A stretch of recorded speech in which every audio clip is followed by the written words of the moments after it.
தேவதூதன் அவர்களை நோக்கி, பயப்படாதிருங்கள், இதோ எல்லா ஜனத்துக்கும் மிகுந்த சந்தோஷத்தை உண்டாக்கும் நற்செய்தியை உங்களுக்கு அறிவிக்கிறேன்.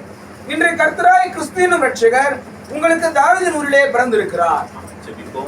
சர்வ வலைமுள்ள தேவனே, நன்றியோடு துதிக்கிறோம், சோதரிக்கிறோம். கருமையான வேலைக்காய் நன்றி செலுத்துகிறோம் ஆண்டவரே. இந்த 2024 ஆண்டு முழுவதும் இவர்கள் கையின் பிரயாசங்களை ஆசீர்வதித்து இவருடைய போக்கில் வரத்தமா நீ பாதுகாத்ததுக்காய் நன்றி செலுத்துகிறோம். வருகிற புதிய ஆண்டு ஆசீர்வாதத்தின் ஆண்டாய் இருப்பதாக, நன்மையின் ஆண்டாய் இருப்பதாக.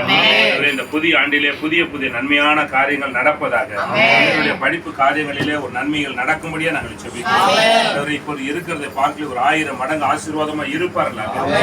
இந்த குடும்பத்தார் பிள்ளைகள் செய்கிறதான இந்த ஆலயத்தில் பணிவிடை காரியங்கள் எல்லாவற்றையும் கர்த்தர் அறிந்திருக்கு. ஏற்ற பலன் நம்முடைய பிள்ளைகளுக்கு தந்து, இந்த குடும்பத்துக்கு தந்து, நிறைவான ஒரு ஆசீர்வாதம் இவர்களுக்கு உண்டாகும்படியா நாங்கள் செபிக்கிறோம். உள்ளத்தின் ஆழத்திலிருந்து இந்த குடும்பத்தார மனதார வாழ்த்தி ஆசீர்வதிக்கிறோம்.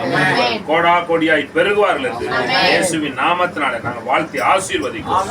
இயேசுவின் நாமத்தில் ஜெபிக்கிறோம் நல்ல பிதாவே.